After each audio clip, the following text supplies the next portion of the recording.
Hello and welcome to Cricbuzz. What is it about these two sides? They definitely like a tight tussle, and the second ODI was certainly that. The Indians were able to bowl well and restrict Australia to 258 runs thanks to Deepti Sharma's 5-wicket haul.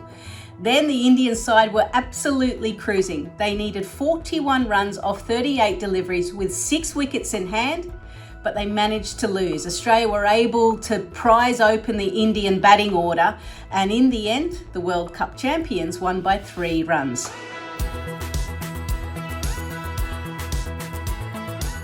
You've got to start with Deepti Sharma's 5-wicket haul. It's the second one in her ODI career, and to be able to get Perry, Mooney and McGrath really showed that the Indians were able to restrict the Australians in that middle period. Then for Australia, you've got to look at Phoebe Litchfield and Elise Perry. They were able to go back-to-back half centuries, another great partnership, but again, they weren't able to go on from that. Alana King, her 3 sixes, was able to get Australia up to a total of 258, which in the end was defendable. For India, Jemimah Rodrigues and Richa Ghosh were excellent with the bat. 88-run partnership. Unfortunately, Jemimah Rodrigues was dismissed because of a great catch. Richa Ghosh's 96 runs, she was only 4 shy from her maiden century, but she was certainly showing us what she can do for the future of the Indian women's side.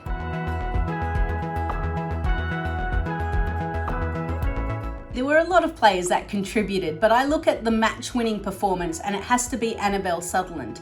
When her team needed her the most, she was able to hold her nerve from a bowling perspective. First, she was able to dislodge Richa Ghosh, and when she was on 96 and India were cruising, that was the crucial wicket. And you could see that the energy level for the Australian side just lifted from there. She was able to pick up 3 for 47. She got a 20-odd with the bat as well, but she is my standout player of the match.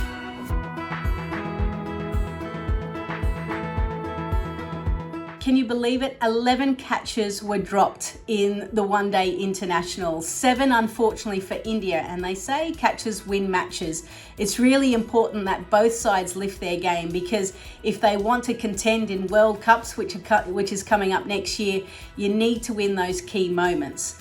As well, we saw both sides struggle in the middle overs. They weren't able to rotate the strike. On a spin-friendly pitch, they've still got to find ways of ticking over, and no doubt both captains and both coaches will ensure that they rectify that situation. And for India, Amol Mazumdar, the head coach, has seen firsthand how India find themselves in very comfortable winning positions but manage to lose. I'll be fascinated to see what he does to rectify this, because that is the difference between India and Australia at the moment. India lose those crucial moments, Australia step up.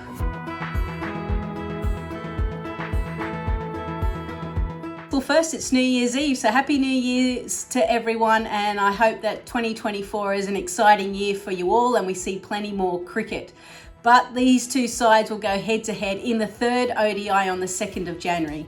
Despite Australia winning the series 2-0, no doubt the Indian side will want to improve, because guess what? There's a T20 series after that.